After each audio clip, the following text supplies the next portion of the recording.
नमस्कार दोस्तों, पीडब्ल्यू ज्ञान कोश पर आपका बहुत बहुत स्वागत है। दोस्तों, दुनिया भर में अलग अलग कंट्रीज को जब हम देखते हैं तो उनका एक फेम होता है। वो फेमस होते हैं अपनी कुछ यूनिकनेस की वजह से।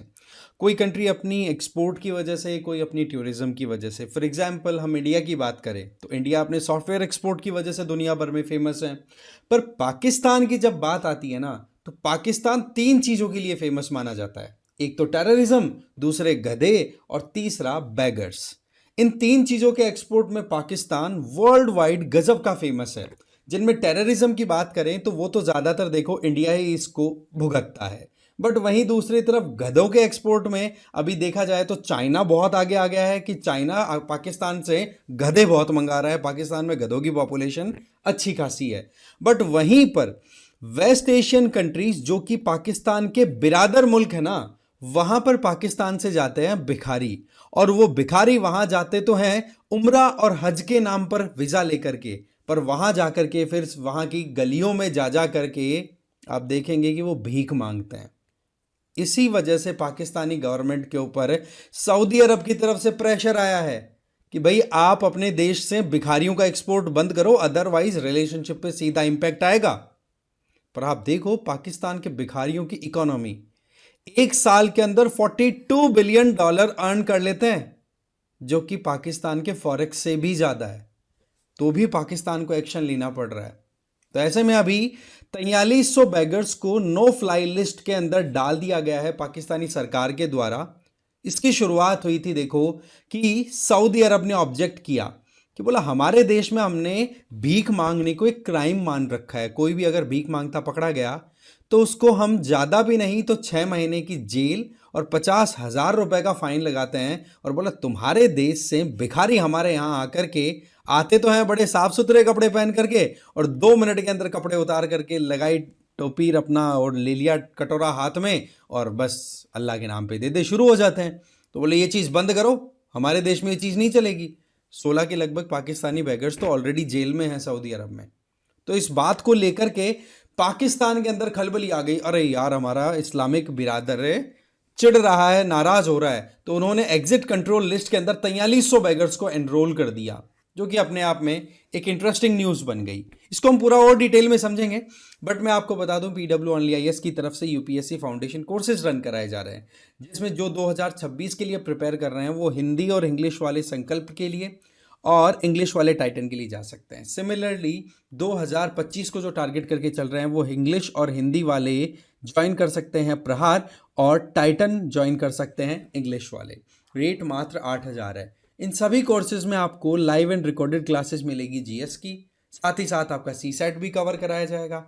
इसके अलावा डेली एमसीक्यूज और उसके अलावा आपको मेंस आंसर राइटिंग मिलेगी, और साथ में ई बुक्स भी दी जाएंगी, जिससे कि आप उन पीडीएफ्स को रीड करके अपनी सेल्फ स्टडी के बेसिस पर अपने आप का बेस अच्छा और स्ट्रॉन्ग कर पाएंगे। तो ऐसे में एडमिशन बिल्कुल ओपन है, ज्वाइन कर सकते हैं आप इन कोर्सेज को।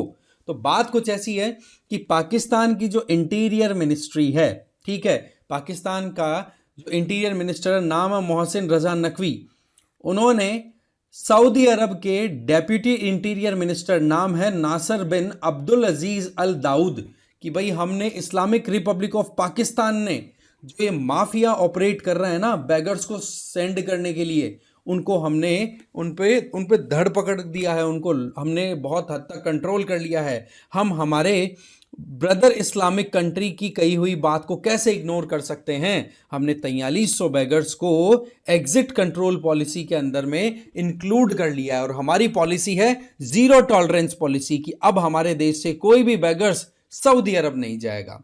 पर वहीं पर ईरान हो, इराक हो, इनकी गलियों के अंदर भी पाकिस्तानी भिखारी घूमते रहते हैं।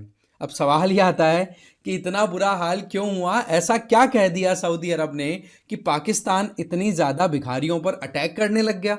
वैसे देखा जाए तो पाकिस्तान के हालात कुछ ठीक नहीं है। अभी रिसेंट टाइम में जिस तरीके से पाकिस्तान में इन्फ्लेशन बहुत बढ़ गया, सिमिलर मैनर में वहां पर इकोनॉमिक डिटेरियोरेशन देखा जा रहा है। तो ऐसी परिस्थितियों में पाकिस्तान की सरकार खुद दर दर भटक रही है कि कोई हमें लोन दे दो, कोई हमें भीख दे दो। लोग भीख मांग रहे हैं तो पाकिस्तान को क्यों प्रॉब्लम हो रही है, समझ नहीं आ रहा। खैर, अभी पाकिस्तान को सऊदी अरब की तरफ से स्टेटमेंट सीधा आया कि अगर सही टाइम पे एक्शन प्रॉपरली नहीं लिए गए ना, तो जो लोग भी जेन्युइन मैनर में भी उम्रा और हज के लिए यहाँ पर हमारे तीर्थ करने के लिए आते हैं। उम्रा भी एक वॉलंटरी इस्लामिक पिलग्रिमेज है जो मक्का में जाकर के विजिट करके होती है, और हज है वो मक्का से मदीना की आपको पता है यात्रा रहती है, इस्लाम का बहुत इंपॉर्टेंट 5 इंपॉर्टेंट पिलर्स में से एक है। तो बोला इनके लिए जो वीज़ा दिए जाते हैं ना, बोला हम उनको बंद कर देंगे। तो ऐसे में पाकिस्तानी सरकार थोड़ी सी हिल गई। तो ऐसे में शेख की तरफ से जो डिक्टाट आया उसको मानना पड़ गया पाकिस्तान को। बट सबसे इंटरेस्टिंग चीज़ क्या है कि पाकिस्तान के जो बैगर्स है ना वो फिर भी बाज नहीं आते हैं। ये कोई पहली बार नहीं है, सितंबर में भी बोला था और अभी वापस से इसी बात को कंटिन्यू किया है। ठीक है, यहां पर देखो आप कि 50,000 रियाल, मैंने 50,000 रुपए बोल दिए थे क्या, सॉरी आप करेक्ट कर लेना, 50,000 रियाल का फाइन है या 6 मंथ की जेल की सजा बताई जाती है सऊदी अरब में अगर कोई भीख मांगता है तो। पर पाकिस्तानी बड़े स्मार्ट है इस मामले में। अभी आप लोगों ने कुछ दिनों पहले देखा होगा कि एक प्लेन में, वैसे तो खैर खिलाड़ी आदमी है, प्लेन में एक बंदा जापान जा रहा था, है ना, और जाते जाते बीच के अंदर प्लेन में भीख मांगना शुरू कर दिया। इतने गजब के प्रोफेशनल भिखारी हैं ये। आप समझो पाकिस्तान के अंदर प्रोफेशनल बैगर्स आपको देखने को मिल जाएंगे जो कि पासपोर्ट लेते हैं। सऊदी अरब, इराक, ईरान, ये तो चलो ठीक है हाईलाइटेड कंट्री है, बाकी हर देश के अंदर घुसते हैं ये, जहां पर भी भीख मांगने का मौका मिल जाए पहुंच जाते हैं। ठीक है, तो लगभग 10 मिलियन पाकिस्तानी सिटीजन्स दुनिया भर में रहते हैं और आप देखोगे इनमें से बहुत बड़ा चंक जो है वो बैगर्स का है। ये 2023 का ये कंजादा के नाम से एक एजेंसी ऑपरेट होती है, उसका डेटा कह रहा है। ठीक है, सऊदी अरब के अलावा वेस्ट एशिया में आपको यूएई और इराक में भी पाकिस्तानी भिखारी देखने को मिल जाएंगे। ये है भाई बिरादर मुल्क को किस तरीके से चूना लगाया जाता है, आप देखिए यहाँ पे। इसके अलावा पाकिस्तान की जो बैगिंग प्रॉब्लम है, इसमें सबसे बड़ी चीज़ क्या होती है कि ये कंट्री या फिर कहें ये पूरी कौम है ना, ये बड़ी कहते ना हराम की खाने की आदत पड़ी हुई है शुरू से ही।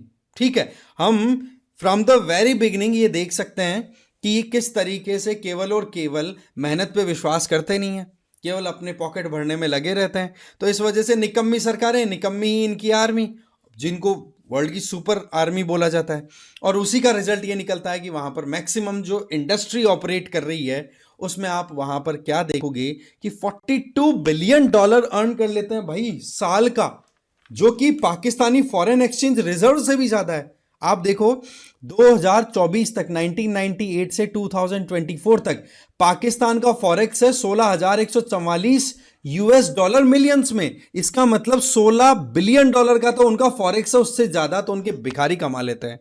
फिर पाकिस्तान को ऐसा नहीं करना चाहिए था यार, पर जो भी किया बड़ा इंटरेस्टिंग था, सोचा इसके बारे में समझें, क्योंकि हमारा पड़ोसी मुल्क है वो जनरली कंपेयर करते रहते हैं, तो क्यों ना हम कंपेयर तो ना करें बट समझें कि वो कहाँ एक्चुअल में स्टैंड करते हैं, किस तरीके से भीख मांगने का भी एक गजब का कार्टेल वहां पर ऑपरेट करता है। राइट, धर्म के नाम पर कैसे वो अपने भिखारियों को एक्सपोर्ट करते हैं सऊदी अरब जैसे कंट्रीज में, जिन्होंने एकदम अपनी तरफ से ऑब्जेक्शन एक तरीके से रजिस्टर कराया है। अब आप लोगों के लिए एक सवाल है कि रब अल खली डेजर्ट ये आपको इन चारों में से किस कंट्री में देखने को मिलेगा, प्लस साथ में आप अपना ओपिनियन भी बताना कि पाकिस्तान सरकार ने जो कुछ किया वो अच्छा था क्या, बताना आप इस बारे में जरूर। Thank you so much for watching this video.